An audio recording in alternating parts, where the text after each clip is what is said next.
Let me give you more reasons to follow the homie Sil for the latest news, scoops and moves he's about to reveal. From coffee talks to special brews, I'm out of burgers for meals. A cup of bourbon with that tea that's about to get spilled. Like, what's the latest word? Yo, Sil, we need to know. Tell us what you heard, yo, Sil, we need to know. The ins and outs, who's walking out, buying in, we need to know. Your thoughts on what's new, what you do to stream a hell of a show. Let's go, take out your pen and paper, sit down and take notes. Sil is the realest among imposters, scavenging cutthroats. So, what's the latest word? Yo, Sil, we need to know. Tell us what you heard, yo, Sil, we need to know. The ins and outs, who's walking out, buying in, we need to know. Your thoughts on what's new, what you do to stream a hell of a show. Let's go. One hell of a show, let's go. Between DC and Marvel, they both have a startle. Disney's moving finicky, let's not mention Star Wars. All these movie execs be drunk off that power, disconnected from the fans in the ivory towers. What's the latest word? Yo, Sil, we need to know. Tell us what you heard, yo, Sil, we need to know. The ins and outs, who's walking out, buying in, we need to know. Your thoughts on what's new, what you do to stream a hell of a show. Let's go. When they keep making the same mistake, that's what you call insanity. They can't even acknowledge their self-inflicted calamity. What's the latest word? Yo, Sil, we need to know.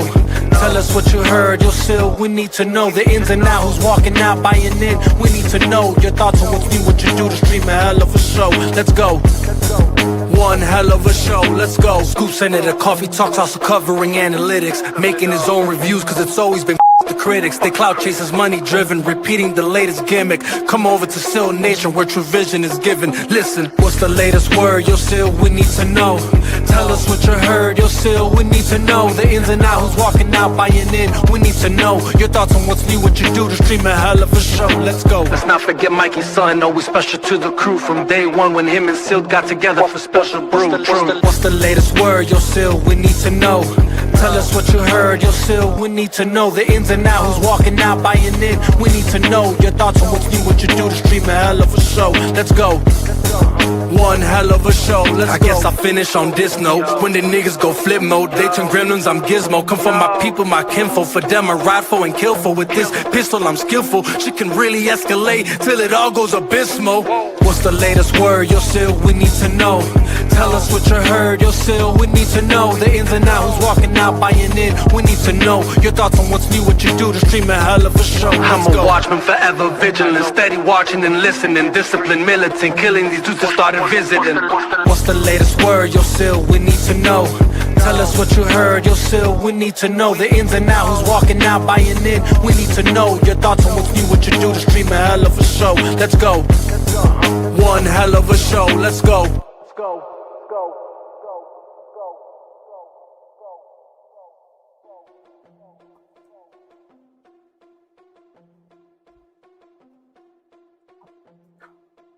What's up? What's up? Welcome to the weekend show. It was supposed to be Saturdays, but y'all know me and my scheduling, and my real life stuff. So now it's Sunday. So I'm gonna stop calling this the Saturday stream. It'll be the weekend stream because sometimes we have to do it on Sundays, right? So we are here, but then obviously when you procrastinate out there, then you gotta do extra work because I'm doing 2 streams today.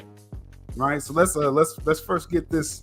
Let's get this in here. Much love to Sil Nation. Much love to everyone in the chat. Just to make you aware, this was supposed to have been the stream yesterday. You see the topics. Got some cool drops on Netflix. The Tudum event. Some Marvel Fantastic Four, and then Superman. The best opening since Dark Knight. Are they really? We're really doing this? Collectively, cheeks are clenching on social media with that title. Are we really going there? We're gonna talk about these box office projections.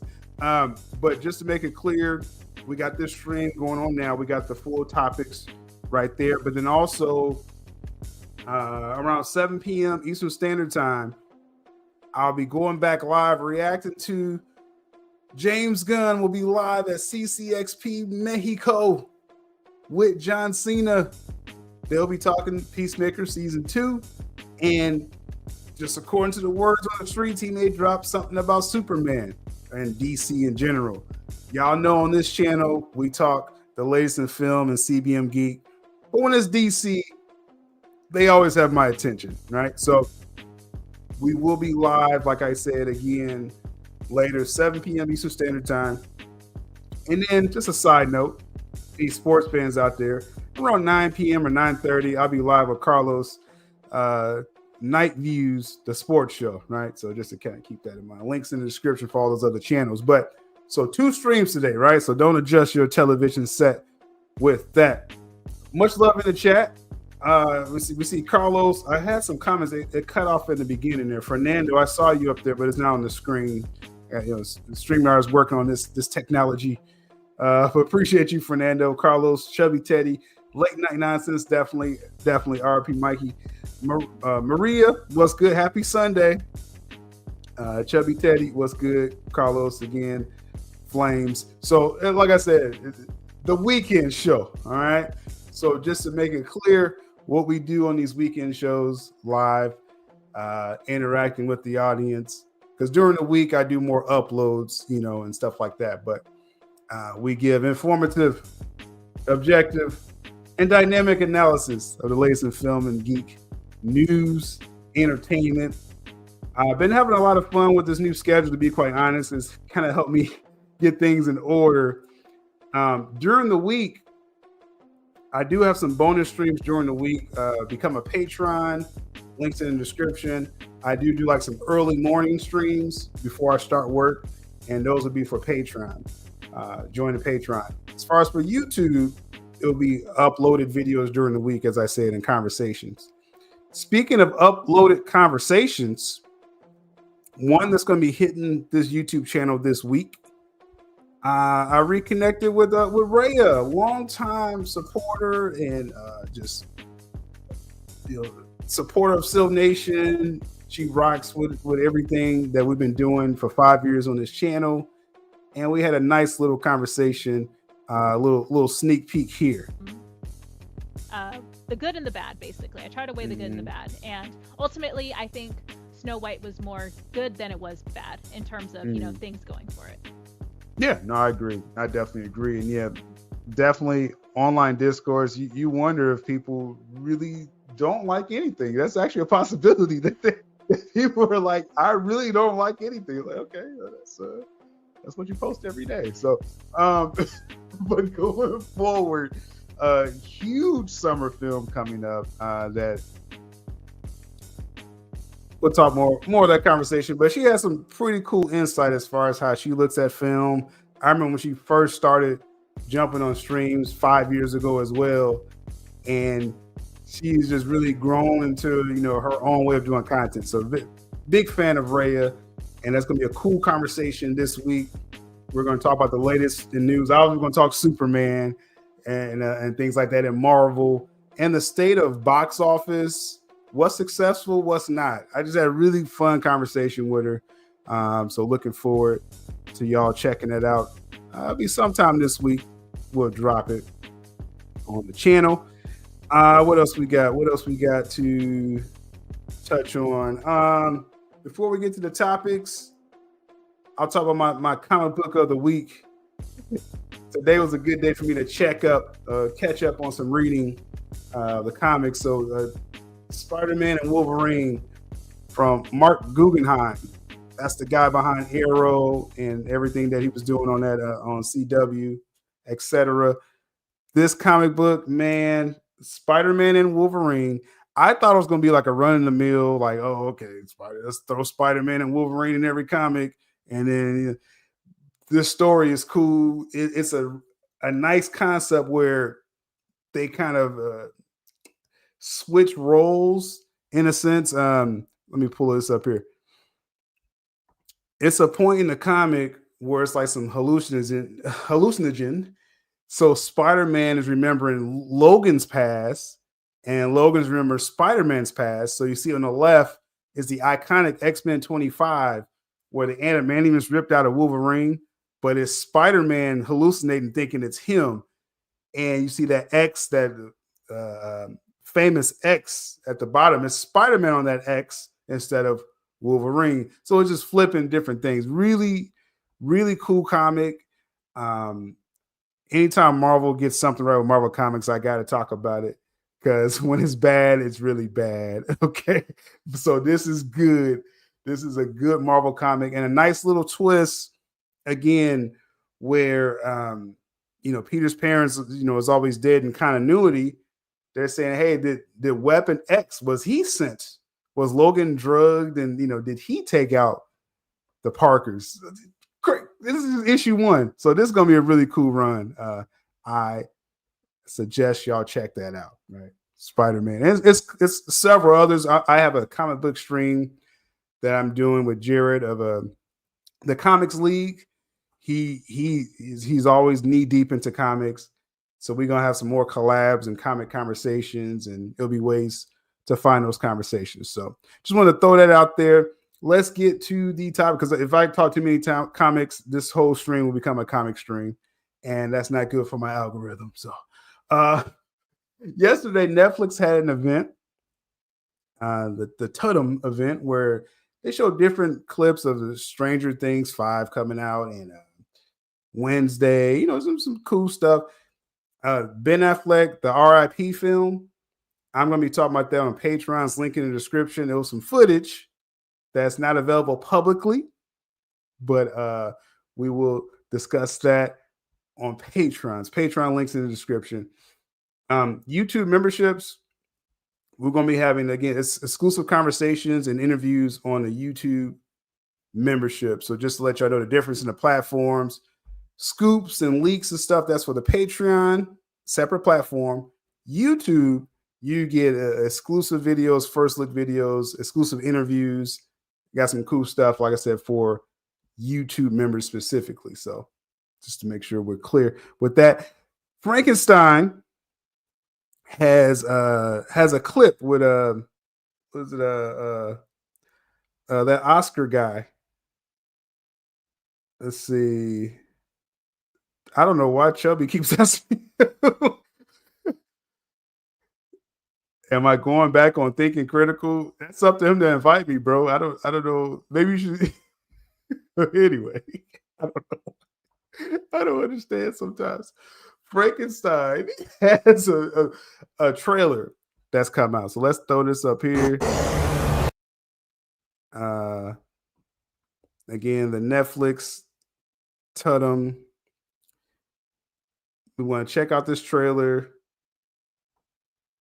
We want to throw in our goggles here for copyright purposes. We're entering the sylabdul vision. Frankenstein trailer. Let's go. I had determined that the memory of my evils should die with me.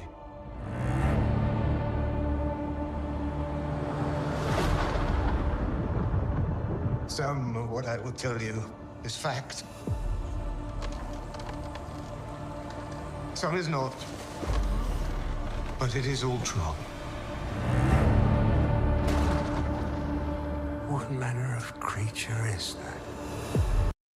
And just be clear with this Frankenstein, again, it's straight to Netflix film, starring Oscar Isaac, Jacob Elordi as the Frankenstein.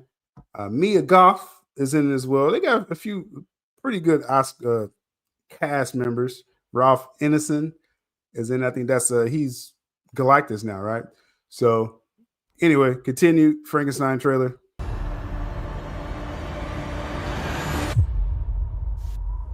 What manner of devil made him?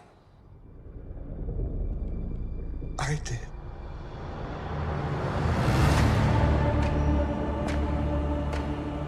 I had a vision. An idea took shape in my mind. Inevitable. Unavoidable.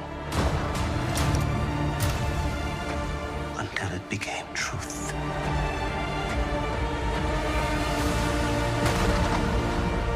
This fall. And the imagery in this, bro, that's what I love about a lot of these films. Director Guillermo del Toro, his visuals are nuts, right? So that's what I really like about this so far.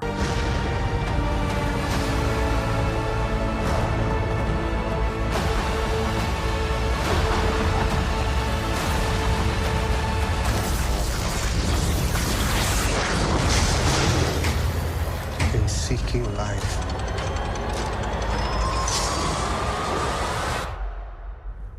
I created death.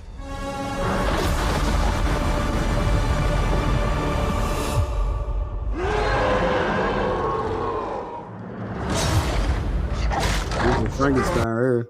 He's beasting out. This is like something Zack Snyder would make, you think?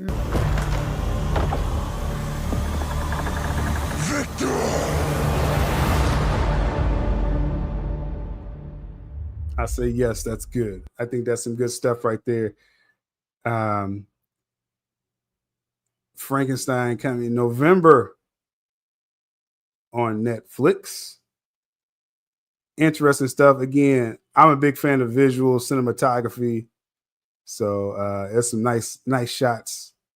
Nice shots. Since anyone talks about cinematography on social media, it's that one shot. I was like, yo, they were kind of clowning. I must have missed it. But anyway, that's Frankenstein. That's coming this November. Let me know in the comments below if you're looking forward to that film. Interesting.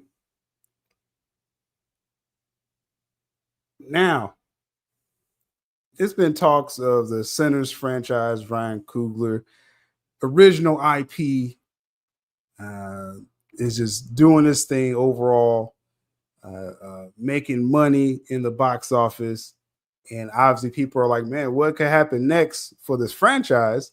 And you YouTube members, I got that conversation with Nessa Noel, that's in the YouTube members section, where we talk about the possibilities of Sinners franchise, or if he wants to do something different and things like that.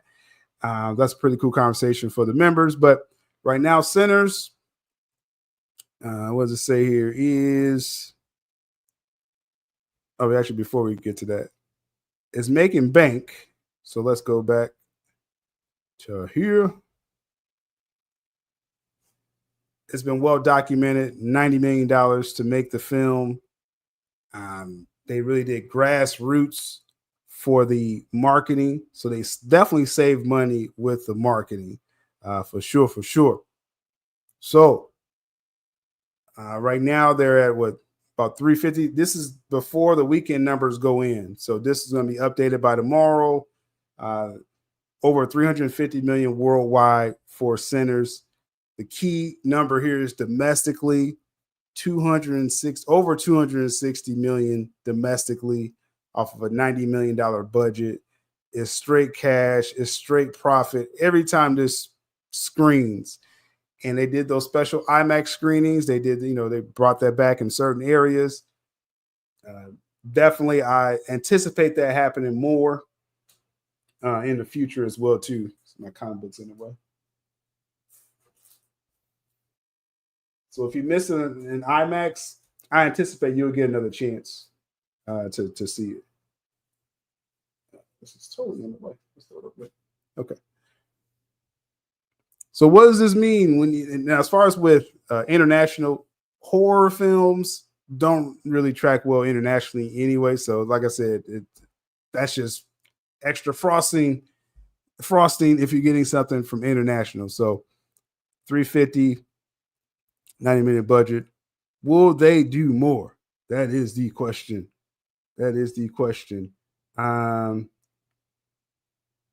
Let's see. I'm going to save a few. Some of your comments, we'll get to Superman definitely later, and I'll revisit some of these comments about it later. And then if there's any super chats, we'll revisit that for the Superman topic. But what does this mean for this franchise? There was whispers the last couple of days about, could it be something in development for a Sinners sequel? Now, I saw some chatter on that. I actually looked into it. I actually heard something similar, but Cougar kind of corrected this. And so I want to throw this up, his comment about a potential Sinners sequel. Then I'll tell you what I'm hearing with this. Ryan Cougar says, and this was, I think, just yesterday, After all that chatter got out there, he says, I have no plans for a Sinners sequel. Quote, I've been in a space of making franchise films for a bit. So I wanted to get away from that, talking about the Black Panther and things like that and franchise and sequels. I wanted the movie to feel like a full meal. Now, I definitely did. Like, if you saw Sinners, and most of us have, according to the domestic numbers, it's a completely book-ended story. It really is. A lot of people started that talk of potential franchise and spinoffs and things like that. Probably a little prematurely, and wanting to see, obviously more of that film. That's cool, but he's saying he doesn't have plans. Now, I'll tell you what I'm hearing. Definitely Warner Brothers, and actually, before I even say this, let me double check my notes on this, because I want to make sure I'm saying this correctly when I tell you. But obviously, Ryan Coogler, he's the final authority of of anything as far as if he's going to do a sequel. So I'm not going to say anything in the face of what he's already saying. Okay, so yeah, so I'm gonna make sure I say this right. Warner Brothers definitely wants another story. The production team behind Sinners and everything, those the money people. Those are people that helped funded this. They definitely want something in development. Cougar seems to be making it very clear again. This story is done as far as with the twins and everything like that. But don't rule out another period piece film, something in the flavor of this. But don't expect to see these characters again. I kind of want to make that clear. And I don't even think it'll be even a vampire. It's just they want Cougar to do something in vein of what he did before. Warner Brothers does. And pretty sure they won't let him have his masters when he does that. So just to make it clear, Sinners sequel, like a sequel to the character, or more of like a, Stack, we're spoilers now, right? So he became a vampire. Is it more in that story? Don't expect to see anything like that. The Native Americans, or the Choctaw, when they were chasing the vampire, don't expect a story like that, or any background of the villain. It's just, it could be like a period piece, probably in that world, but something different. That's the best way I can say it. That's what Warner Brothers wants. We'll see what Cougar does, but he made it very clear it won't be a sequel to Sinners. So hope we're all clear on that. And since we're speaking of Sinners, one thing about this film, like Carlos said here, but not connected to film. Yeah, I'm not expecting any characters to cross over or anything like that. It's just the world, the supernatural world that Cougar created. He could probably do another story in that. It just won't be connected to the first one. It probably won't be called Sinners, to be quite honest. But I don't know, for that branding, you kind of want to use something of this name. You know what I mean? So we'll see. But this is very too early to call overall. But I can say for sure Warner Brothers wants something else. They definitely do. Cool thing about Sinners, we're far along where enough people saw that was going to see it. The famous scene everyone talked about when I was in theaters, what I felt was, when you got into the juke joint, it was a great setup with all the characters. And then you had that event. There's really the inciting event in the film where they start doing the music, and that drew the vampires and everything like that. So this iconic scene here. So we're going to throw it up here just for the culture. We just want to take in this scene. We got to throw the goggles on, for all respects. And this is the scene that I was like, I've never seen nothing like this in theaters, and it became a different film after. It was just a crazy concept. Like, you think of like how they conceptualize this scene and then blended into the future. And they even went to the past, to the break dancing and stuff. It just in a transcendent moment. It's rare, we get those in theaters, man. It really is. And it definitely leaves an impression with you. Music City got some friends in here that look like real talk. I'm in the middle of the theater and I'm stopping. I'm looking around is everyone experiencing this like I am? Like everyone was just locked in because they were just like, you got to process this. Like, what are we seeing here? And this is wild too, especially if you've seen this in IMAX. Like, I think it does a little transition. And you're just like, what is going on? Like, what? But you're just like in tune. It's like, what in the world? That attracts the vampires. And it's about to go down at that point, right? Very interesting. But like I said, I just thought it was cool. Since we had a Sinners topic, gave me a reason to play that clip of the film there. So cool stuff. If you're over there on YouTube, smash the like. Make sure you still subscribe. The Weekend Show. I try to do Saturdays, but sometimes sometimes things change. And we make it Sunday, but it's definitely a weekend show for sure. And definitely appreciate the comments. I know Superman is a very interesting topic for a lot of people. Any comments and super chats with that, I'll definitely pull those up during the Superman topic. But definitely appreciate the super chats and everything with that. I will not forget it. We will talk about it. All right. Cygnus even threw in the 90s sound. Yeah, for sure, man. That scene like connected the world, man. Like that was just an amazing moment. Definitely. So, and definitely you keep that conversation going for sure in the chat, live chat, on replay. Let me know what you're thinking of, what you thought of Sinners film and that scene for sure. Now, a little Marvel stuff we want to throw in the middle, a little monkey wrench before we get to the DC stuff. Overall, Fantastic Four. Now, bringing this up, Fantastic Four, first off, it has some recent screenings. Let's see. And also, let me pull this up real quick because I do appreciate comments like this. Horseman says, I'm a new subscriber, also a trucker. Truly enjoy the long videos, long conversations. Really helps with long drives. Just showing love. Much appreciated, Horseman. It's going to be definitely plenty more conversations I'm going to put on the channel live on the weekends, as I mentioned. And then also, too, during the week, I'll be uploading long-form conversations. Like I mentioned, the one with Raya. So we're going to keep that coming every week. And definitely appreciate your support overall, and Bernard as well. And like I said, I know at times people may not agree with all my takes. I'm going to kind of have a hot take during the Superman topic. But I think people realize after several years of me doing this, I'm always going to be objective. I'm always going to give you my opinion. And I'm going to tell you why I feel a certain way too.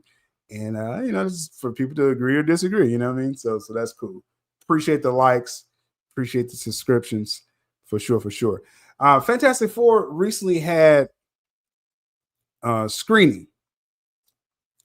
And there's a weird trend. It's not a weird trend. This is just what social media online is everything's a flop. Everything, is falling apart. Everything's woke. And like that term has been hijacked a long time ago. Like woke isn't even what it means anymore. And so people was trying to jump in front of this Fantastic Four and do this negative grift. Say, oh, the screenings and people don't like the screenings. And I saw someone online. He was like, oh, yeah, I heard one person didn't like the screening. So guess that means no one likes the screening. Like, how is that news? I heard one person doesn't like the screening. That's news to y'all? I swear. We got to take back the film discussion, the film talk discussion. And I'm looking forward to, again, y'all hearing that conversation with Raya, because that's kind of, we touch on that a little bit, where it's getting hijacked by all these negative schemes And I mean, we saw this happen with Man of Steel. We saw this happen with BVS. And now it's to the point. Do people like anything? But anyway, with Fantastic Four, I did hear about the screening as well. Long followers of my channel, y'all know I've gotten a lot of screening information, not just DC, Marvel as well. But most of my audience is more DC, so y'all didn't care about the Marvel. They feel, first off, as far as what I heard, Fantastic Four, they feel it's a true 4-quadrant film. That's a term I'm going to use a lot because that is what you're going for these movie studios. You want a film that appeals ultimately to male, females, young and older people. Disney live remakes kind of cheat. You know what I'm saying? Because they get the kids as live action, and then the whole family has to go because the kids want to see it. You know what I'm saying? So Disney live action is just a cheat code unless you're Snow White. Everything else is making bank. Lilo and Stitch is the latest thing. But for other films, you do have to compete for the male demographic, female, young and old, right? So they feel Fantastic Four hits that. They feel the little nostalgia, get the bros and the boomers, and they feel, the female, they would like the, again, I'm talking about in general terms. They would like the relationship with Reed and Sue. The kids would like the cool stuff with Johnny Storm and the Thing, and especially Galactus. Galactus is testing hugely well, pun intended, I guess, with that. So Fantastic Four feels they got it. Then you got, again, one weirdo on Twitter saying, "Oh, I heard one person didn't like the screening," and all of a sudden, Disney's in trouble again, right? Bernard says here, woke is a term that has been around since the 30s, but is recently bastardized by people to describe anything they don't like. Yeah, I mean, anytime there's a female lead, or if it's not a white male lead, that's the first thing that they have been allowed to do. And you see the type of audiences and how they flock to that, right? Now, even me on my channel, it was a period in time with DC where J.J. Abrams was trying to do the Black Superman.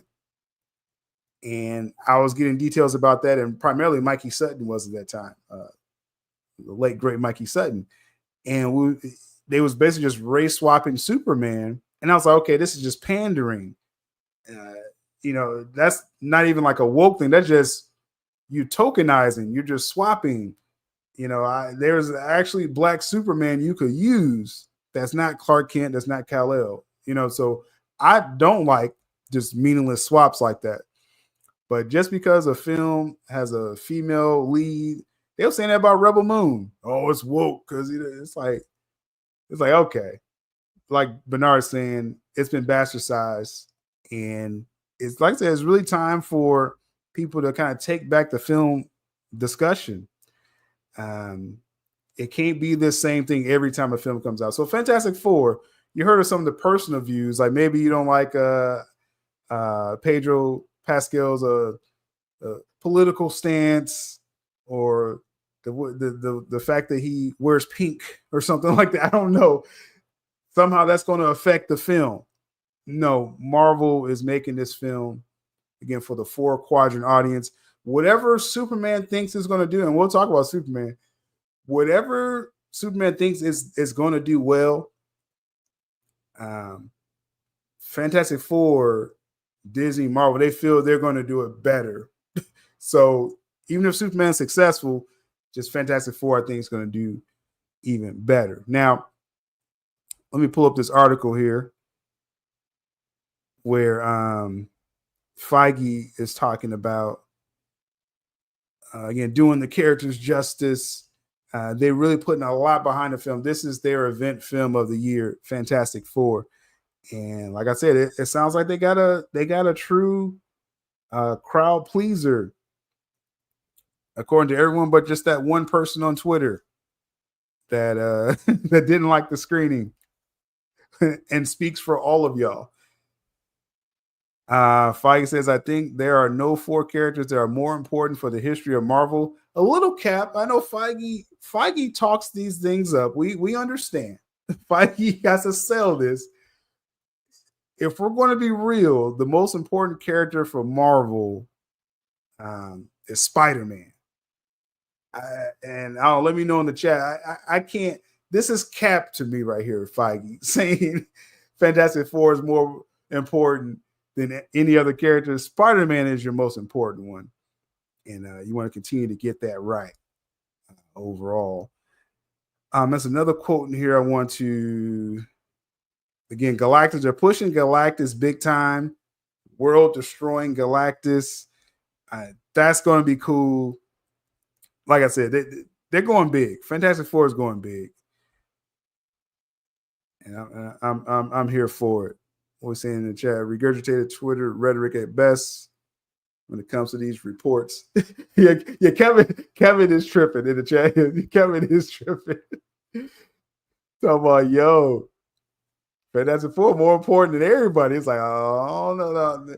They're not more important than Spider-Man, and they're not more important than X-Men.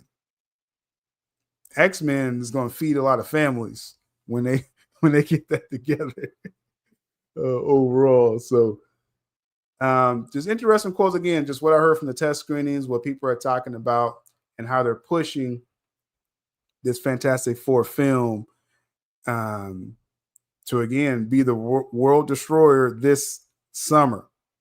We shall see. We shall see. As always, I always got to pull up the July clip here, or the picture of the July films, because as they're calling this online, Super Jurassic. I know like half the people watching this are triggered hearing this. Super Jurassic is what they're calling July. They're trying to make this work. And first thing, as I say every stream, because someone asked me, you know, in my comments the other day, it was like, oh, where do you stand with these July films? I think I say this like every stream. I pull up this picture every stream, every weekend. Jurassic World, that brand, you just put out a film, even the crappy Chris Pratt versions of the film, and you're going to make close to $1 billion, if not over. Now, the box office is kind of correcting itself where, like Minecraft, as great as it is, you know, it's going to be just under $1 billion.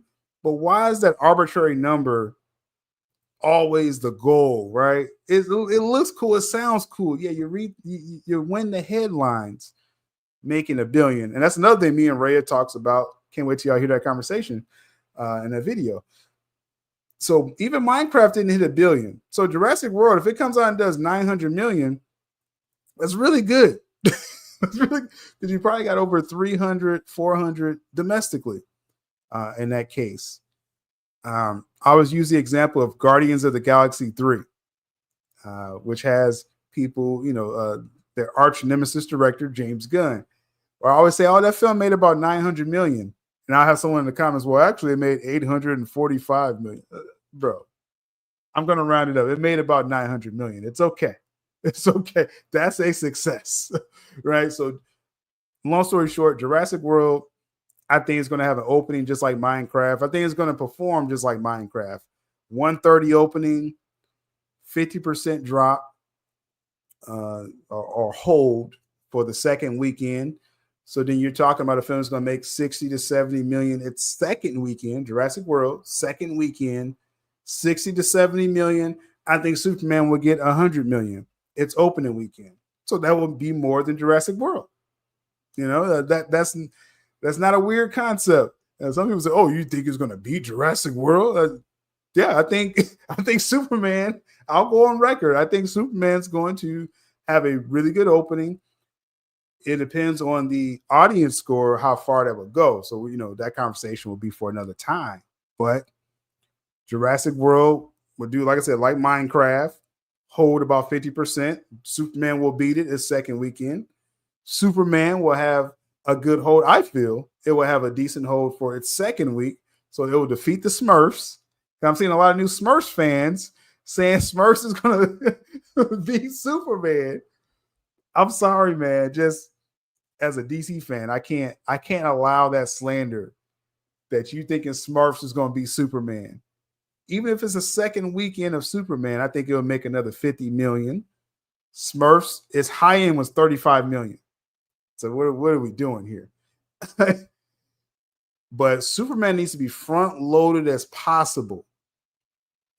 It's going to be Superman has to be front loaded as possible, because 2 weeks later, the same audience Superman is trying to get, Fantastic Four is coming in, and I just think they have a better version of what Superman's trying to do, just film to film.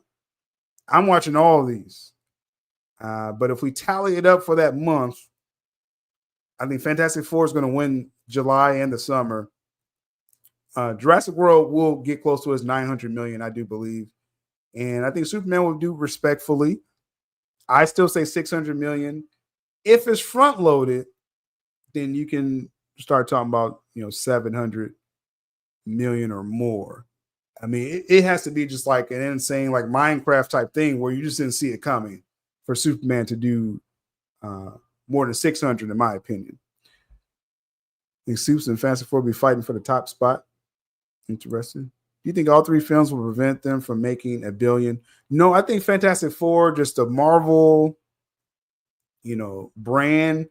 Marvel, they pretty much ran 2 commercials for y'all this year to set up Fantastic Four. Very expensive commercials. Captain America, Brave New World, and Thunderbolts. That got you ready for Fantastic Four, the summer event. I think that's going to make all its money that it needs to make. And like I said, Jurassic World, just from what, and this is very early, we're still a month out from Jurassic World, right? I think it's going to have a good opening, but I wonder. I just wonder if it's going to be just this steamroll thing I'm looking forward to it. Jurassic World Rebirth. I like the rebranding. ScarJo, Mahershala Ali, the mutant dinosaur, which looks like a xenomorph. That's what some people say. I'm looking forward to all that. But I just wonder. I just wonder, is it really going to be, because Superman's going to look, I think, more exciting to some people. I really do. I think Superman's going to just look, they're getting this marketing together. The Dairy Queen blizzards, I got one in the freezer right now. The Superman blizzard right now. But I just wonder, is Superman, you just line these both films up together, is Superman going to look more exciting? And I'm talking about general audience. A lot of y'all already have your minds made up, so I get that. We're going to talk about our opinions, but just like that one guy in a Fantastic Four screening, not everyone thinks like you, dog. Okay. So anyway, long way of saying, I think Fantastic Four is going to be the ultimate 4-quadrant film. It's going to scoop. I mean, the trailer's been great. They had no CGI flubs like Superman had in his marketing. And it's hitting every demographic. Fantastic Four, I think, is a perfect film.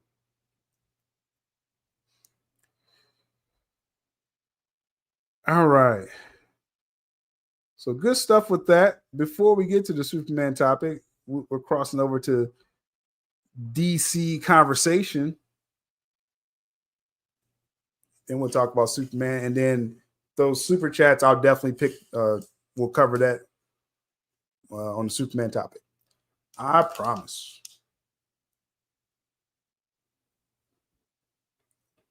And if people came in late, first off, kindly smash a like. Make sure you still subscribe. The weekend stream, preferably Saturdays, will be live, but if not Saturday, we'll be live Sunday. And then if it's some special events on Sundays, I'll try to go live for those. one thing, after this stream, I'm going to be going live again later for this. James Gunn and John Cena at CCXP Mexico. It's going to talk Peacemaker season 2, of course. But also, too, people are expecting some Superman tidbits in DC. So we're going to watch along and react to that around 7 p.m. Eastern Standard Time. So about 3 hours from now. This stream we're on right now, we'll probably wrap this up within an hour, another hour or a half hour. Then we'll be back live 7 p.m. Eastern Standard Time. When it's DC, it has my attention for better or worse. We're going to see what happens today. Will it be another flop of a con event for James Gunn, or will he drop something cool? We'll see.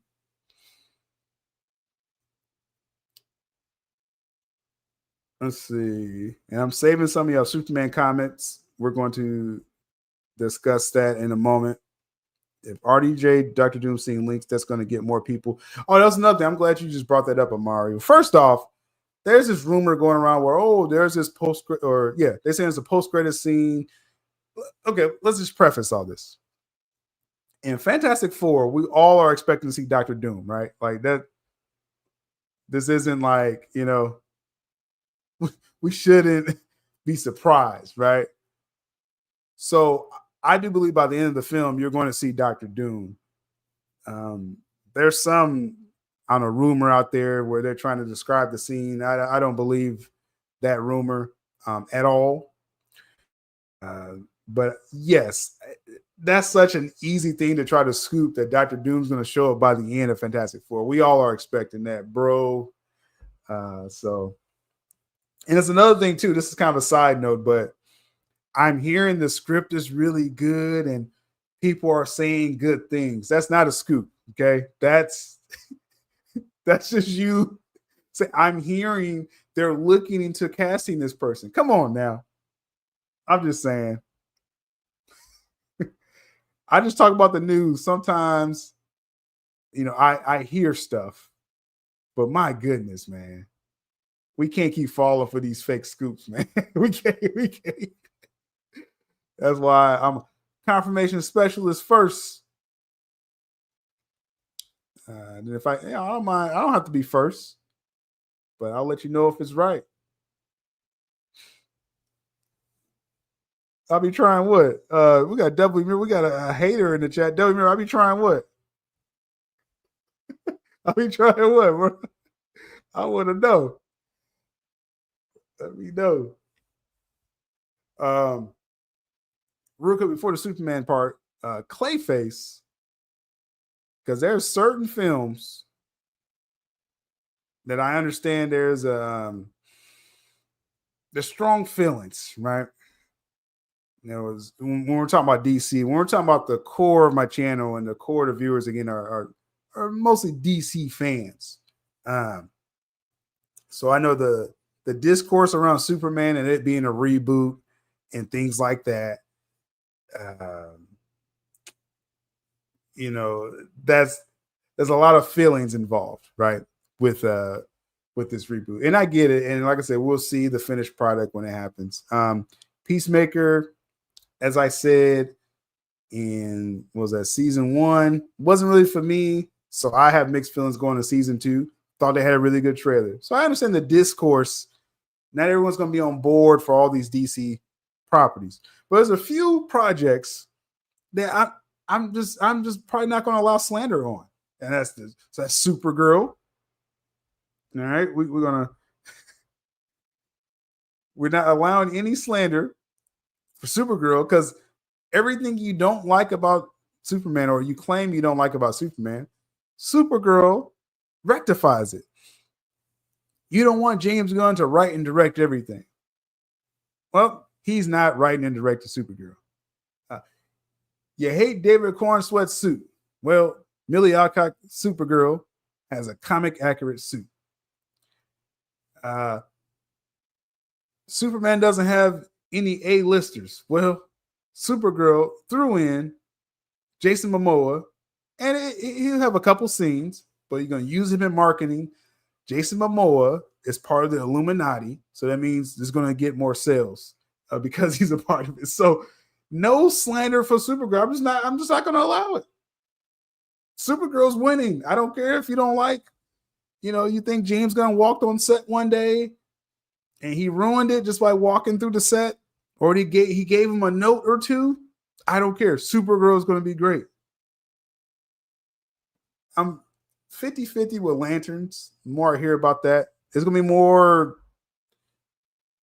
more special effects and lanterns than y'all think. It's not going to be just them walking up the road in plain clothes the entire series. But I'm waiting to get more from lanterns. But Supergirl, no.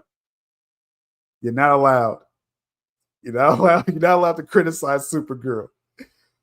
Now, Clayface, this is a concept, and I'm really looking forward to this film just to hear more about it, I should say. We'll see. Is this James Gunn proof? Is he writing and directing Clayface? No. Mike Flanagan is writing it, and they got a new director to direct it. Will it be Gunnisms? No, it's a horror-based. It's going to be an R-rated horror-based film. So are they avoiding the Gunnisms? This was a placeholder at CinemaCon a couple months ago. And the tagline, they already sold me on the movie. Shape your fear. Book it. I'm pre-ordering the tickets. I'm watching Clayface day one. Just off that tagline. But I don't, it's not clear if it's going to look like, if Clayface is going to look like this image. We'll see. We'll see with that. I've said this the whole time with this DCU. James Gunn, just don't write and direct everything because it's going to be mixed feelings. Everything you touch, you have a stigma. Everything else may have a chance. May have a chance. We got this article here. Let's see. Clayface movie inspired by a fan favorite Batman animated series story.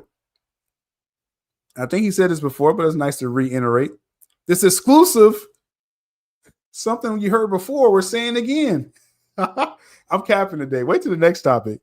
Y'all think I'm capping now. Oh, man. I'm still waiting for W. Mirror to explain. He said, I'm trying what? I'll be trying what? Let me know, bro. Finish your sentence. Oh,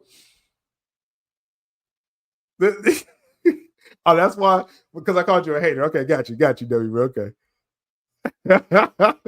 Yeah, you know my style by now. You know, it's a lot of jokes online and live. So this Clayface script, which again we all knew it was inspired by the Feet of Clay 2-parter on Batman animated series, but he says it again. Of course, it was. Flanagan is saying it was inspired by that. It's a perfect story. Feet of Clay. It says to me that 2-parter knocked me out, and it did. That's that 2-parter. Like with Batman animated series, and we're not going to turn this into a full Batman animated series conversation, but the Man-Bat episode, the first time he met Man-Bat, that's like I could watch that episode probably every day. And the Mr. Freeze, that there was a Heart of Ice, is that what's called? That's a so rewatchable episode. And Clayface, the 2-parter, is right up there for me as well too. I could watch these on loop like daily. You know what I'm saying? Those episodes. So I'm glad he was inspired by that. Flanagan says it absolutely inspired my script. That is the world I wanted to live in. Batman animated series when I was growing up was my Batman. As much as Keaton was Batman, animated series really was my Batman. That's a really good. That's an interesting take right there. Because, yeah, I think Kevin Conroy, if you're ranking Batman as 1A, 1B to me, Kevin Conroy and Ben Affleck. And then after after them, because like I said, they just perfect live action animated. Just Kevin Conroy is Batman, for sure, forever. Then after that, then I will put Keaton. Then I will put Val Kilmer, and Bale. And this is not in the shade; they're all Batman, right? They're all Batman, but just Bale was my least favorite. That's all. I like the movies. I like Dark Knight. Oh, there we go. That's what triggered you. That's what triggered. I do something. I'm telling you. This stream's gonna get under certain people's skin. you didn't like that, did you? Supergirl. Why isn't Supergirl gonna be good? W. Mayer. Question mark. Why isn't it gonna be good? Oh man. Yeah, Bale's my least favorite, Maria. Are you unsubbed? You unsubbed when I said that, didn't you? Batman Begins is my favorite comic book film. That Batman Begins is the best pure Batman film. Batman Begins is. I mean, just having the League of Shadows, League of Assassins, whatever you want to call them, Ra's al Ghul, everything with that. Batman Begins is a perfect Batman movie. It's better than Batman 89 to me. Like I said, Dark Knight is great. You know, Dark Knight Rises probably gets a little bit too much hate. Batman Forever, I think, is underrated. All those films are great. Batman Begins is the best depiction I've ever seen, experienced live action Batman. It says WB. Oh, actually, I haven't finished your comment. Mask of Phantasm is a better Batman movie to me, probably the best one. I just watched that again last night, Amari. That's what's funny you brought this up.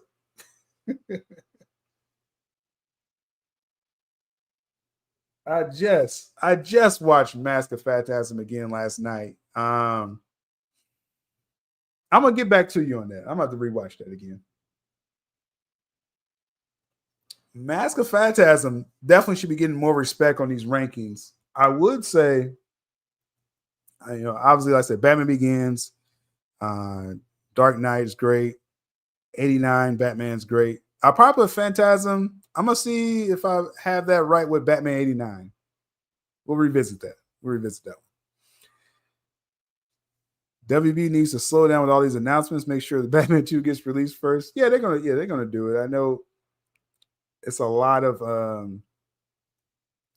shock clickbait out there that Batman 2 is gonna get canceled. I'm hearing, yeah. I don't know about that, but they're going to get that film out there. Reeves has a story. He has a trilogy in mind, and I hope he, follows through. And people like W. Muir in the chat and those that don't like James Gunn's DC, Matt Reeves may be your guy. That may be your guy for DC until, Zack finishes the story. I think Zack will be able to do that. Elseworld, we're going to keep our eyes and ears open for that for sure. In the meantime, Reeves may be your guy for DC if you don't like James Gunn personally. So the brilliant thing with DC, multiverse. Brilliant. Carlos says, I'd rather Patterson over Bale. Nah, I'm not going to say. Okay, yeah, I'm going to correct what I said up there, Maria. I'm not saying Bale is the worst. I will take Bale over Patterson. I will do that. Patterson, okay. Let me do my qualifiers when I say this. Matt Reeves, the Batman. I like it as a crime saga film, especially after watching Penguin. I like that Gotham. I like what Reeves has created and his team, again, with Penguin as well. It's a bad Batman film. It's my least favorite film. Like, again, it's it's a good film. It's a bad Batman film, in my opinion. It's my least favorite depiction of Batman. I'm teetering if I even like George Clooney depiction over over Pattinson. We'll talk about that. Shout out to Hosea. First time here. We're going to talk that Superman topic in just a moment. You're following 5 Ash. Okay, we got a fight in the chat. Okay. So what's up? We do fights. Weekend streams. It goes down in the chat. I even fight people in my own chat. Batman Begins is quintessential superhero stuff up there with Diner Superman. Yeah. That's what I'm saying. That's what I'm saying. Batman is the definitive Batman film, just like Sam Raimi's Spider-Man 1 and 2. I know people like to put 2 up there, and you should, but you don't get Spider-Man 2 without Spider-Man 1. So Raimi, that's like a 2-pack for me.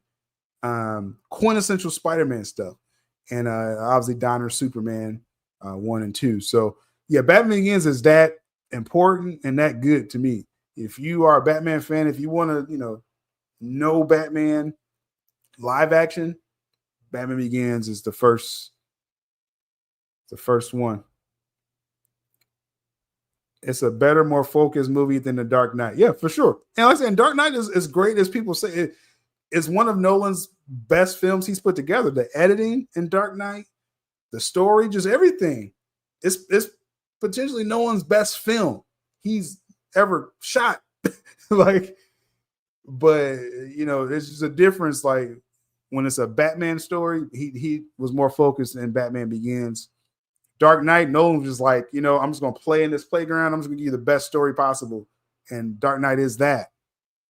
It's nuances to this. We try to have nuanced conversations. We don't do just I hate this. I'm glazing this. There's nuances in the conversations, right? Wait till we get to the Superman topic. We'll see if we lose all the nuances. I can't wait. Oh man. Let's see. Pattinson's trash. Yeah, good. The Batman is a good movie. Yeah, I could watch it. I used to fall asleep on it, but now it's like Reeves. I was like, Matt Reeves, I get what you're doing. After Penguin, I was like, I get what you're doing. And there's not a bad crime saga story. Let's see. I've been following this channel a couple of days now. It's by chance we both. Oh, y'all talking to each other. Okay, yeah, y'all play nice in the chat. Everyone's welcome. I think Spider-Man gets overlooked, but without that movie, yeah, that's my point. Well, okay, you're talking about the Green Goblin, yeah. I just think Spider-Man 1 walked so Spider-Man 2 could run. You know what I'm saying? That's what I think with that. Good stuff. And that's what we do sometimes. We go on these tangents and we talk CBM geek stuff as well. If people are, again, newer to the channel, that's pretty much what you get. Definitely smash a like. Make sure you subscribe. We talk all, important CBM film topics rooted in DC. DC is a major part, of my interests. So that's, the algorithm will probably point you here for DC conversations. But I do a little Marvel. I kind of, sandwich in some stuff as well, with that. So good stuff. Welcome to the newer people coming through. All right. Let's see. Are we done with this quote here? He shared his thoughts on Clayface development. He says, I don't know what they're doing with Clayface. I'm not directing it. And that filmmaker will need to make it their own. So Flanagan wrote the script. Gunn loved the script. So, you pretty much purchased the script from him. And they may have some people, I believe, they have some people reworking some of it. So that's the only thing where I'm like, hold on now. With this Clayface film, okay, low budget film, $40 million is the production price they're saying. They want to make it like DC horror. There's potential you can do like a Scarecrow or a Poison Ivy type thing in vein of this horror, right? As well, separate films. Again, that's very early talk with that. We'll see. Clayface has to work first. So low budget, you want to push it like a horror, like a New Line Cinema type thing. That's what they're kind of looking at with this. You have the script from Batman Animated, and Flanagan saying, yeah, but I know they're doing work on the script. I'm like, oh, man. What Flanagan's describing, I want that movie. Let's not mess up this script. Let's not touch this up, Gunn. Let's not do that. But Flanagan says, I really hope it remains true to the spirit of what I wanted it to be. But it's not my movie, so I'll be in the audience with you, anxious to see how it comes out. I wish that last quote wasn't there, guys. If they mess up this Clayface script, I'm going to be like W. Muir in the chat. I'm going to be just shaking my fist to DC Studios if they mess up this man's script. Man, I wish I didn't read that last part, man. Let me just change the subject. I can't.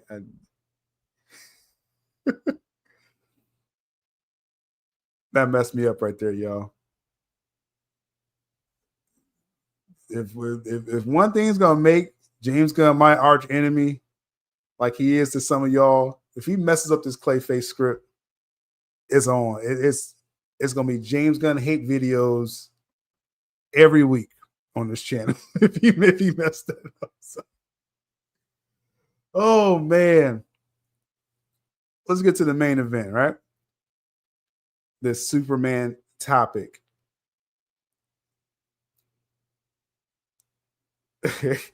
According to what's being said out there, CCXP Mexico. I'm gonna be back live in about 3 hours on this channel to do the watch along and reaction. James Gunn, John Cena will be there. And word on the street, they're saying it will be some Superman stuff. So we're going to react live to it. Come back live. We'll talk about it. We got one more topic before this stream is over. Superman. First, let's pull up we had some super chats and some comments I captured. So let's catch up with that first, and then I'll talk about what I'm talking about.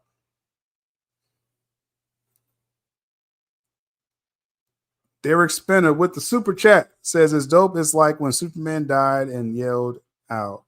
I may have read this out of context. What do we think?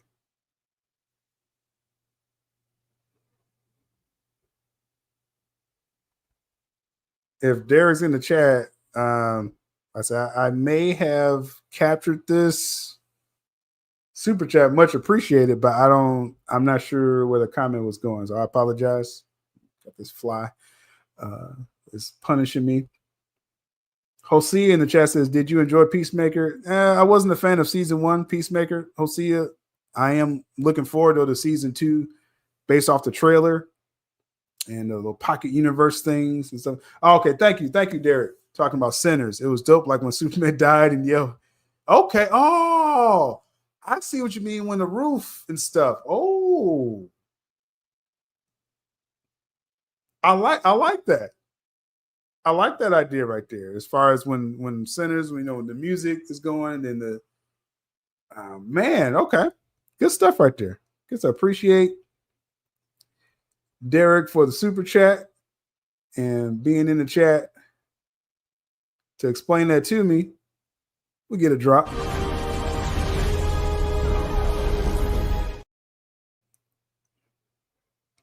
And to new people coming into this channel, again, DC fan my entire life. I've liked several iterations of these DC characters, definitely including the Snyderverse versions, the Burton versions, Nolan. I'm starting to like Reeve a little bit. So with me, it's not about picking one particular iteration. My favorite Batman is Ben Affleck. This happens to be 1A, 1B with Kevin Conroy. My favorite Superman is Henry Cavill. That's the most successful Superman film ever. We're going to see what this new guy got, what Corn Sweat got with that. But Pattinson has not matched Batfleck to me. I'm not sure if Corn Sweat will as well, but we're here to have that conversation. So I just want y'all to know what y'all stepping into. I can't speak for the chat. Sometimes the chat can go. All right, appreciate you, Derek. Let's see. We're in the Superman topic now, so I'm gonna start getting all your comments on Superman. Warner Brothers should have moved Superman to June to give this film a chance to make money at the box office. How to Train a Dragon F1 isn't going to light up the box office. Interesting comment there. Let me pull out my trusty 2025 calendar that's already outdated, because some films have moved around since this came out. June, you got the Ballerina opening up next weekend. Like you mentioned, How to Train a Dragon, F1. Yeah, if I was DC, I would have put Superman in like either the same week of Ballerina or a week after that. You could have owned the month of June. I think Superman would have definitely got at least 700 million if it was in June. I think in July, I think it still can get to 6. But yeah, just in my opinion, June, it would have crushed. I mean, it would have crushed. It would have crushed in June. But July 11th, what James Gunn was saying, that's his dad's birthday. So that's significance, though he didn't realize when they picked the date. So it was no way he was going to move that date once it lined up with his dad's birthday, in my opinion. But if I was them, I would have definitely did June. I agree with you on that.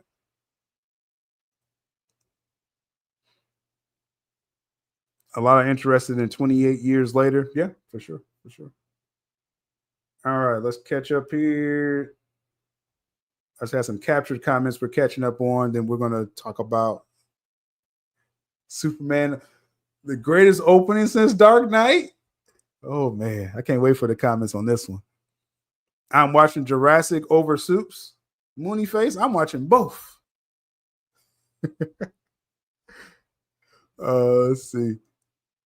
5 Ash, I'll watch Soups on HBO with a bottle of vodka. I might check out Fantastic Four once it hits Disney. So you're just not watching nothing. Okay, cool. Okay. That's what's up.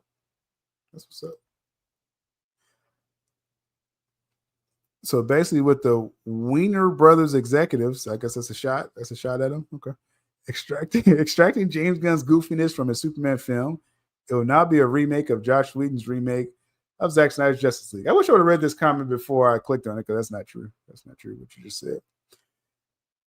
Get ready for smirk. See, this is the cap I'm talking about, W. Mirror. See, you trying to say I'm trying to be funny. This is what I'm talking about, bro. Smirtastic. This is what I'm talking about. It's takes like this. It just upsets me. It triggers me. I can't even comment, man. You almost broke my brain with that. Okay, 5 Ash. Okay, and I know you're not liking anything with Gunn, so I'm gonna keep that going. Smurftastic. You can't say that with a straight face, bro. That Smurfs is gonna be Superman. You can't. I can't take you seriously. Robert Harrison, what's up, still? Whatever happens come July 11th, James Gunn isn't going anywhere. The powers that be tapped him to be co-CEO of DC. He's going to deliver. Take that with a grain of salt. Well, I would say, like, and this is like the,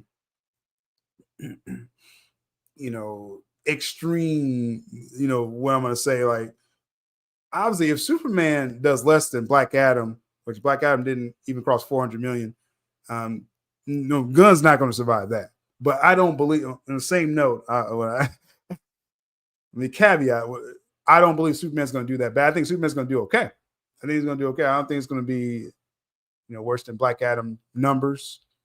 So I do believe James Gunn is relatively safe. He's going to get to his Supergirl film. You're going to get this first wave of DC projects. You already got Creature Commandos, which was cool for animated Easter egg hunters, DC hunters. Creature Commandos was cool until you got to the finale. The finale was terrible, in my opinion, for Creature Commandos. You got Superman. You got Peacemaker Season 2, Lanterns, Supergirl, Clayface. That's that first wave of DC. If everything seems to be leveling well, then they're going to still do the Sergeant Rock and other HBO shows. So, yeah, I think Gunn's going to make it to Supergirl 2026. And then it is going to be time if they're going to either extend this contract or not. That's when James Gunn is going to be judged. And this is all preface that Superman's going to do okay. Will it do amazing? We'll see. I mean, we don't know. No one saw Minecraft coming. It didn't have nearly just a talk around it that Superman does. And Minecraft hit the audience. The general audience liked it. Families took their kids or people that liked the game. That was a cheat code, Minecraft was.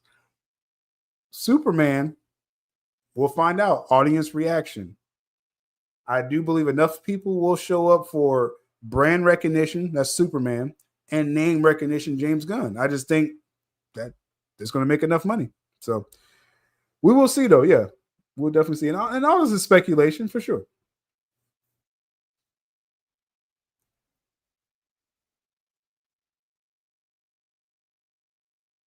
All right, Tom and Jerry 3. Okay, that's interesting. So as far as with Superman, first thing I want to get off my chest is around the conversation. We'll talk about the box office numbers in just a second. There was this talk online. It irked me all week. And I couldn't get clear to do a stream. I did do a coffee talk stream. Go to my Patreon, my weekday stream. Some of them you'll find it on Patreon as well. Separate platform. I did touch on this as far as Chris McQuarrie, that he was going to do a Henry Cavill Superman film. Now, I was irked not by, that was his idea, and, James Gunn's going to ruin this. And, people took that like McQuarrie just was going to restore the Snyderverse or something. And I'm upset with certain Snyder fans. We're going to be very clear here for the weekend show. We're going to be clear.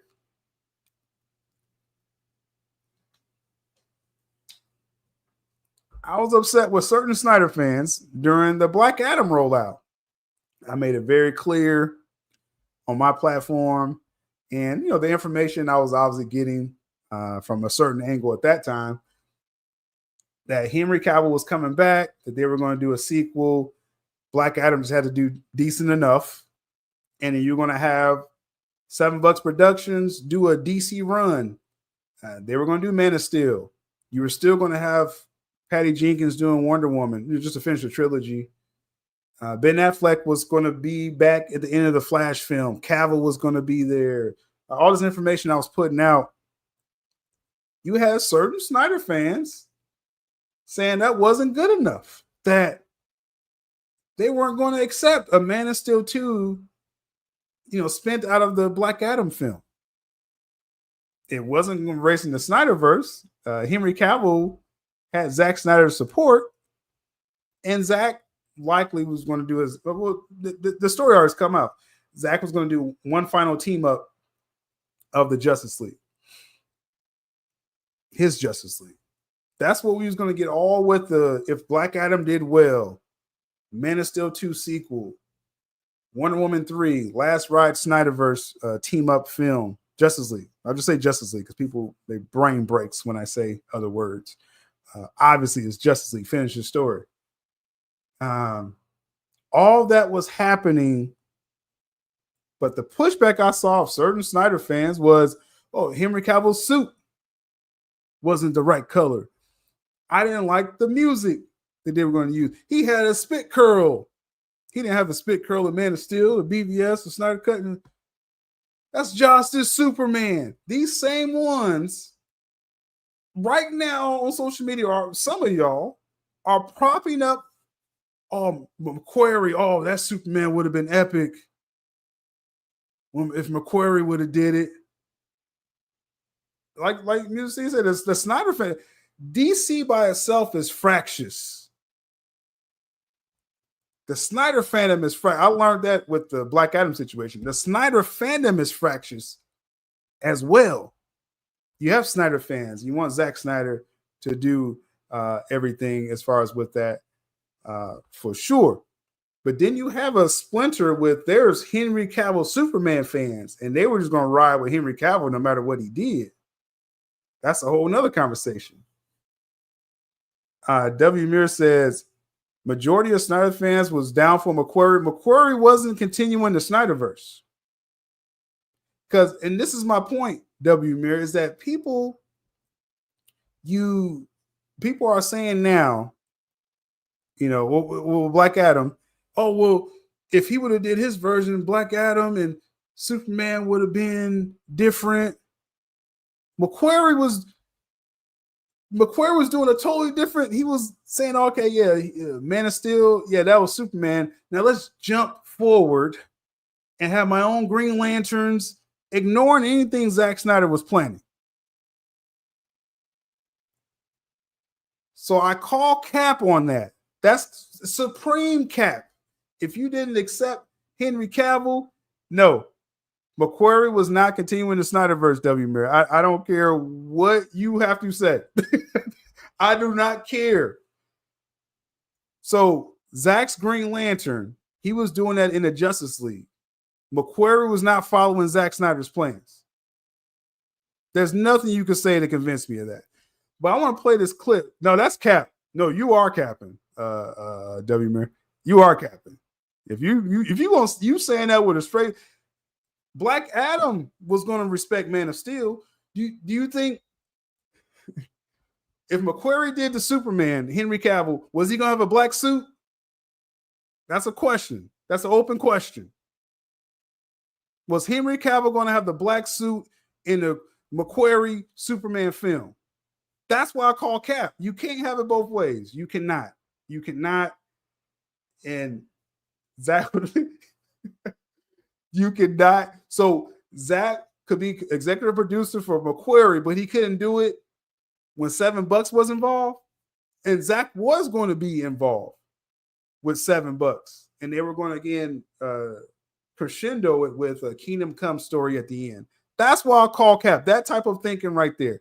I'm gonna play the clip that I kind of talked about this on my coffee talk this past Friday. Again, coffee talks are all going to be on the Patreon. Links in the description. Join, find your level of support. And this is what I thought about this Chris McQuarrie situation. This is how I know DC Twitter is cooked. This story right here. So much hypocritical. It reminded me of what I lived through with the Black Adam situation, and some of my viewers and people that see my channel for the last several years knows what I mean when I talk about the Black Adam situation, where Henry Cavill was back, and people are now that's crying for this McQuarrie Superman story. Some of them, I'm not saying all, but some, and a good amount of some, was crapping on Cavill coming back on Black Adam. But you would have supported McQuarrie Superman, right? Let's pull up the clip that we're talking about. Shout out to Derek Spinner. I'm not. There's so much cap. It's so much. Real quick, shout out to Derek Spinner, pledging on my Patreon. Patreon links in the description. Appreciate your support, Derek. Just want to let you know I saw the notification on my Patreon. Weekday live streams, coffee talk. They're all going to be on the separate platform, Patreon. Exclusive long form videos will be on the YouTube channel, just to let y'all know the difference of the platforms. And shout out to Derek. Give you a drop.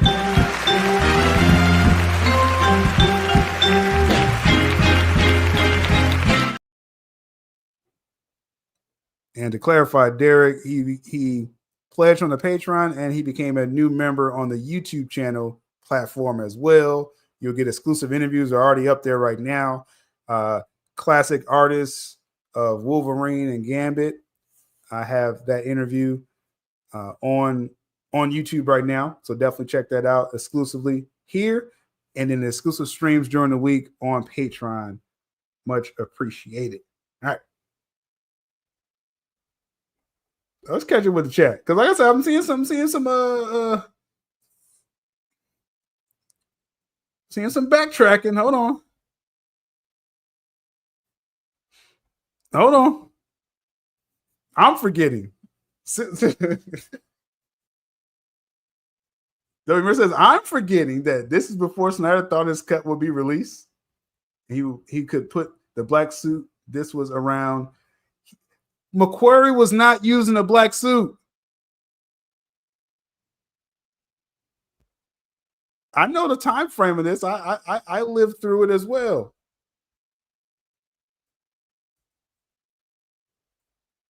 McQuarrie was not following Zack's story. This is amazing. When was this? Let's get the right time period. I'm gonna get the right time period. When McQuarrie, because I can tell you exactly what he was going to do with his own Green Lantern and everything. Let's see. Hold on.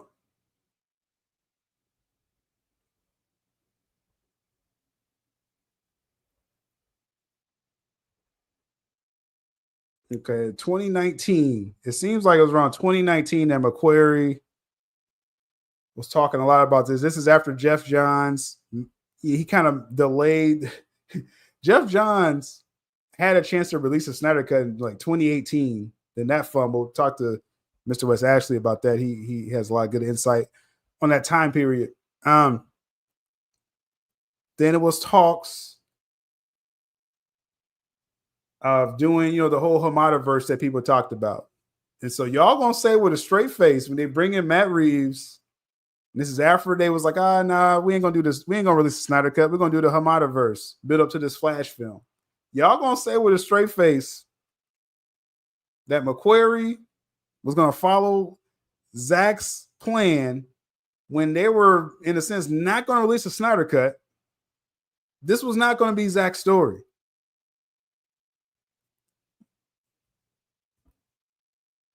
Toby Emmerich was still in the exec position. He hated Zack Snyder. I covered that entire story with Ray Fisher. Kim Masters wrote this story, how they didn't want Zack Snyder to have control of DC. But you're saying they're going to bring in McQuarrie and follow Zack's story when they didn't want to release a Snyder Cut at that time. That's cap. That's cap. There's no other way to put it, man. McQuarrie's going to do what Shazam director did, use his Zack characters, but make his own story. Bingo, bango. And again, this isn't about, was I going to like the McQuarrie film? I would have accepted this film, actually. But the cap that I'm seeing, and Shazam came out in 2019 as well, the cap that I'm seeing that somehow McQuarrie was going to restore the Snyderverse. And David Sandberg, he did Shazam. Yeah. And he was, he didn't want to disrespect Zack's story, but he did his own thing. Too much cap. Thank you, Derek. We back in our bag. We are back in our bag for sure. Now I paused the video, but I'm still talking on the side here, Amari. But no, we're definitely, I'm in a good place, Derek, just like in real life. And so I got my schedule structured the best way possible. So I appreciate your support, man. Appreciate your support. So I'm contradicting. Hold on. Mission Impossible. Okay, I'm going to pull this up.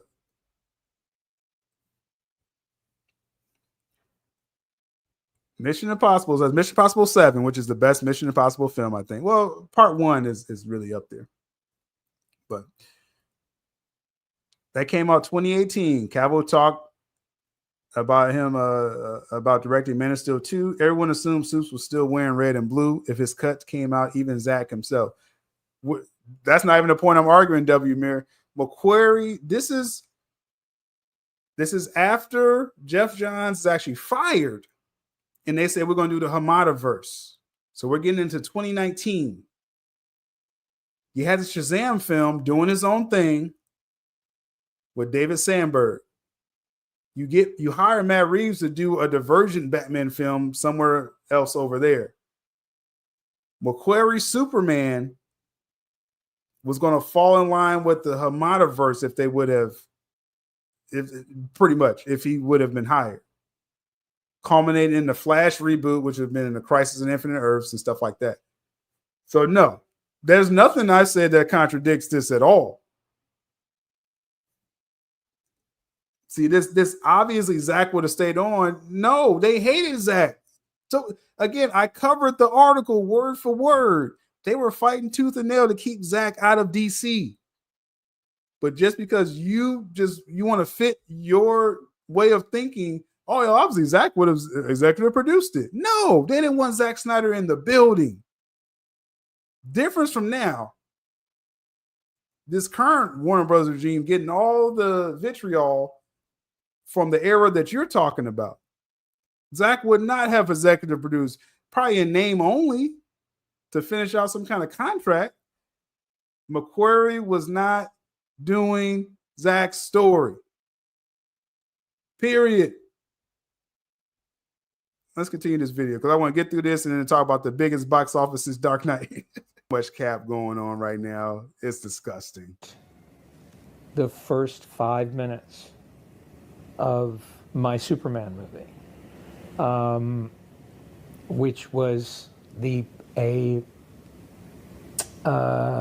imagine you remember Pixar's Up? Sure.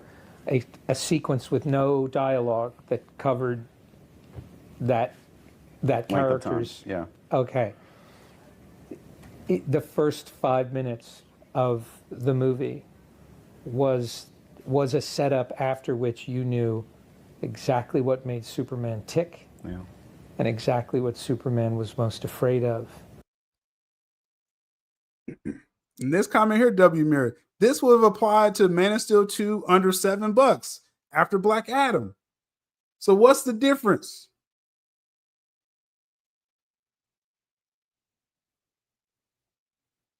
What you just said right here can apply to Man of Steel 2 after Black Adam. So we could say a bunch of words together, but just say clearly that's cap if you accept McQuarrie, but you dissing Black Adam. And why Superman made the choices that he made. And it would have been epic. It would have been epic. In 5 minutes, the scale of the movie would have been absolutely extraordinary.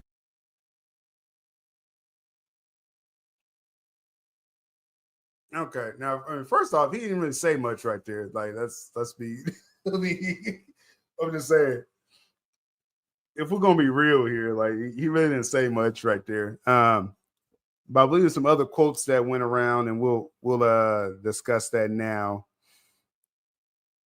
But of course, obviously, if people don't know, Chris McQuarrie did Mission Impossible film. What's the point? What's the point, W. Mir? What's the point? Black Adam came out after Snyder Cut instead of before Snyder Cut. So how does that determine that McQuarrie was doing Zack's story? That's the point. You're jumping to all sentences and words that we're not even talking about. McQuarrie was not doing Zack's story. Henry Cavill connected with his team on projects before. So, W. Mir, you're basically saying you would have accepted McQuarrie and not the Snyder Cut. This is what you're saying. Your words. And this would have been another one that he pitched to Warner Brothers. But Warner Brothers basically at that time, it was a Cavill contract situation, right? And then this would have been a new cinematic universe, basically like McQuarrie was trying to hijack DC, and Warner Bros. Was really defensive around that time. Let's pull up this article. More quotes from Chris McQuarrie. That meaningless point, W. Mirror, meaningless point. McQuarrie was not doing Zack's story. Whatever year you want to pick. That people swearing, they would have accepted that. Yeah.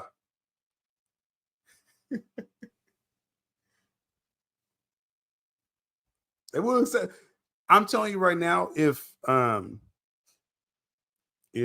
people would have supported Cavill coming back in Black Adam, or just supported Black Adam, the Man of Steel 2 script, the one we were more close to getting than the McQuarrie one, would have blew whatever idea. And again, I would have accepted this, but we were going to Brainiac levels with what we were going to get under DeLuca and Abby. But let's appease this, since people like revisionist history.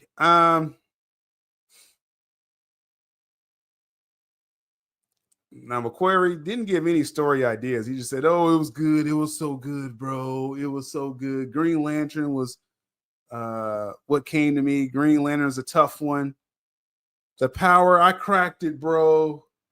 It was fun watching him learn how to use that power, giving that power a flaw, so it was not pure invincibility.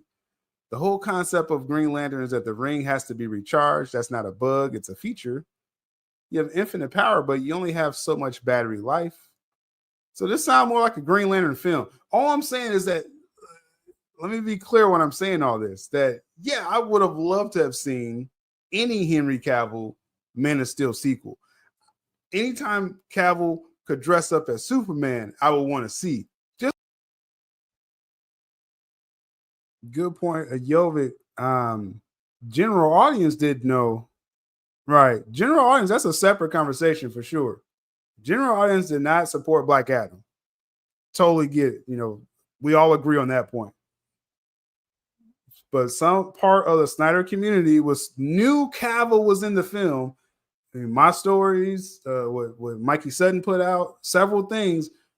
The Snyder fandom knew Cavill was back. That's what I'm talking about. They knew he was there. And it was this justice stuff. But then when you get with this whole McQuarrie thing, all of a sudden the rules change. That's what I'm saying, Jovic. Yeah, the Snyder fandom, those who were against Cavill in Black Adam, or hating against it, they don't get a pass. They knew he was going to be there. If I'm not mistaken, The Rock already had a $7 writer. Yeah, they already had, the script was already done, at least the first draft of it. And it was going to take place after, obviously, Black Adam. Zack would have been on board in some capacity as well. This dude, look. Oh, man. Amazing. But yeah, it would have tied, like I said, to Black Adam. They would have had one last ride of the Snyderverse. It wouldn't have ignored Zack's story like McQuarrie was going to do. Just like he was in Black Adam. So some of these accounts out there who were dissing Henry Cavill because they didn't like the music choice, or they wanted him to have the black suit and all this stuff. You don't get to opine over this and say, "Oh man, we missed out on one." No, we missed out on supporting Henry Cavill as a fandom. Now, there's a difference. There are some fans out there, obviously Snyderverse fans is one thing. Then there are Henry Cavill Superman fans that's like it overlaps, but that's a separate thing. They were riding for Henry Cavill and Black Adam, and they would have rocked with, whatever Cavill, because you trust Cavill's decision making. This here, what McQuarrie was talking about, this sounds like this is a crossover comic book, Superman, Green Lantern, which is fine. But the real Man of Steel 2 that we were close to getting, I think would have blew this away. Just from what I heard from the film, and I was reporting that stuff.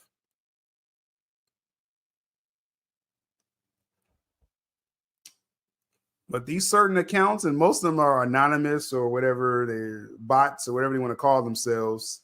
Y'all didn't support Cavill when he was literally on screen.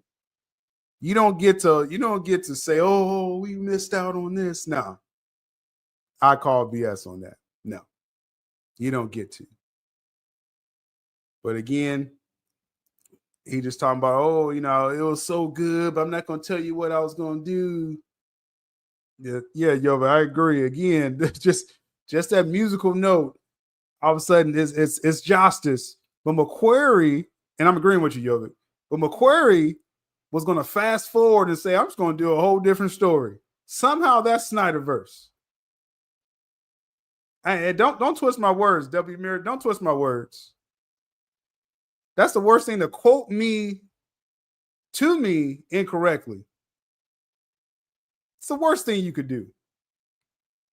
So don't twist anything I said. I didn't say the Man of Steel 2 script was bad. That's amazing. How you gonna come to someone quoting my words? Okay, you want to keep up this nonsense, then this is gonna be nonsense, W. Mir. You have no video clip. You have nothing of me saying that. So this is just BS now. Now you just want to talk BS because you had no point about McQuarrie. That's what you're doing now. That's what you're doing now. And like I said, you have no video clip of that. You have your terrible memory. That's what you do. So I'm going to go to the point of ignoring you now because you're just saying nonsense now. Insane. How you going to misquote me to me? He just talking about, "Oh, it was so good, but I'm not going to tell you what I was going to do, but it was so good." Okay, McQuarrie. Okay, bro. Okay. Miss me with this overall, though, okay? I would have taken it. We were close to getting something better than that. So I will not forgive certain ones who claim to be Henry Cavill fans and you didn't support Henry Cavill. You can't have it both ways. So yeah, nah. I don't want to see nothing like that. Oh, as long as it's not Gunn. No. The Rock was not James Gunn. Yeah, and again, there's some in the fandom. Y'all made every excuse to not support The Rock. You should have chosen The Rock. Because what DC is right now, Hey, W. Mirror, you got one more time to say that lie in my chat. And then you just won't comment again. You keep spamming a lie in my chat, then you lose your privileges. Nonsense. So make your next comment your best comment. What he's doing right now, they're saying, "We don't need you." The ones who was sad over Henry Cavill having a different song choice, jump on your burner and agree with yourself, W. Mir. Nonsense. Or his hair was a little different from the what they saw in BVS or the Snyder Cut. They're saying, DC is saying, "We don't need you. It's too fractious. You can't make up your mind what you want. You have confirmation bias, cognitive dissonance." This is me talking about W. Mir from the past. I said this in the future or whatever. Everything has to fit. This is you, W. Mir. You have confirmation bias, cognitive dissonance. Everything has to fit what you want. They're saying they're creating a new DC audience, as big or as little as it is. And this will eventually get through people's heads this summer, no matter what the Superman film does. They're not catering to the people who claim to be Cavill fans but rejected Cavill. Checkmate right there. Nonsense. Gotta be kidding me, man. Because that's a sad thing. That's why film talk is in the toilet. That's why DC fandom is in the toilet, because you can't have real conversations with people. They just want to resort to saying nonsense and just making up stuff. Insane. Let's get to this box office part. But W. Mirror still ain't got nothing. Oh, look at this one video, and then your memory is trash. That's your first problem. That's your first problem. Let's pull up the box office talk. Talk a little sense. I got like 5 minutes. I wasted too much time with nonsense in the chat, not getting anywhere in the conversation. Box office tracking, Superman, according to Box Office Theory, will do 154 million to 175 million. Soared to 2025's best opening potential milestones for DC and James Gunn. So this is more than Minecraft, more than Lilo and Stitch. Like, my goodness, Superman, not Fantastic Four, not Jurassic World Rebirth, Superman. Projected 154 million to 175. That's the best opening since Dark Knight. Seriously, Dark Knight and Dark Knight Returns opened up to about 160 each. Opening weekend. Oh, and then obviously BVS did 166, so they actually did more than them. But we always everybody goes to Dark Knight. The best since Dark Knight. Really, it's the best since BVS. But will it even get close to this? How is this the only source of this? This is Box Office Theory. I don't see Box Office Pro, Mojo. No one else is saying this. So you always got to look into the sources. It's just like W. Mirror. You got to actually go to the video and see what I actually said. That's how you look into sources.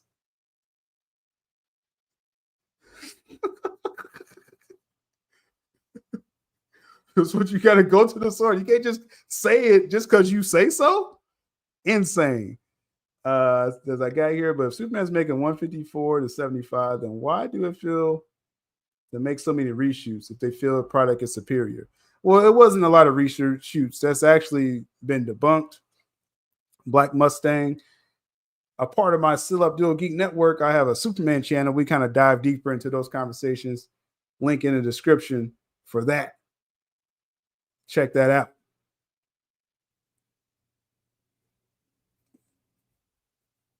But it wasn't no reshoots. Excuse me. It wasn't no massive reshoots.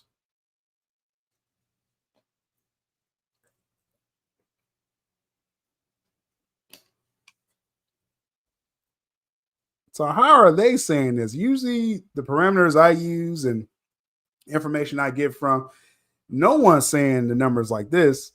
I'm hovering around 100 million opening because that's just the feedback that I'm getting. We're going to find out. This is all projections till the film comes out. So who are these people and how are they saying this is what the film will do? Let's talk about it.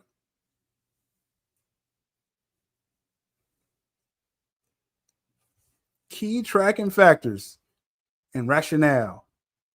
James Gunn's Superman's position as one of the summer's marquee tentpoles with a mid-July date that's housed multiple franchise mega performers in recent years. Okay, so they're saying July is a strength. I mean, it'll help the opening, but the legs, I don't know, as far as with that. The DC brand and comic book films at large have seen diminished returns in post Endgame. So that's against it. We want evidence as to how are you saying this is the best opening since Dark Knight? Let's go further down. Superman in particular has been a character with an image that's been challenging. So we got nothing here. Okay, in December, first full trailer became the most viewed in Warner Brothers and DC history with a reported 250 million plus views. I don't know how that translates to this opening box office, though. Early sentiment and traffic across multiple social channels are demonstrably strong. Okay. Gunn himself has naturally been an interactive advocate for the film. His oversight of DC Studios rebooting the entire comic universe for Warner Brothers, igniting enthusiasm for a new vision of key characters. So again, this is their rationale. They're saying they're trying to judge off of, I guess, social media, what people are saying. I'm still not seeing no evidence, actual tracking or polling. Because that's how I get my information. That's why I say I think 100 million. All this here is definitely not giving us evidence, guys. This is the source of everyone's quoting this page. The Flash was initially projected to make 140 million. Yeah, I think I remember it. It was I don't know if it was 140, but yeah, maybe it was. When we got close to the release date, the projections became more realistic. I personally have Superman at 650 to 700. That's fair. That's fair. I think this is not an official projection. And I'm sorry I'm in wrap-up mode. I got like 1 minute left, but they haven't showed us, and maybe I'll do a part 2 of this. And it's nothing else. They say ticket pre-sales have yet to begin, but there's an integral part of mid to late tracking when they do. They don't have anything here, y'all. Anyone using this report claiming this is what the opening is going to be, it's not. Yeah, I'm just gonna, because I gotta close anyway. I spent too much time on other topics when I shouldn't have today, but we will be back. I will be, but that report, y'all, that's a dud. That's not any real tracking there. We'll see when we get some official stuff. I will be back live. As I mentioned, 7 p.m. Eastern Standard Time, we're going to react to this James Gunn CCXP in Mexico. The conversation continues. The weekend stream. You never know what you're going to get, right? We got it. Watchmen forever vigilant, steady watching and listening, disciplined, militant, killing these dudes that started visiting. What's the latest word, yo, still we need to know. Tell us what you heard, yo, still we need to know. The ins and outs, who's walking out, buying in, we need to know. Your thoughts on what's new, what you do to stream a hell of a show. Let's go. One hell of a show, let's go.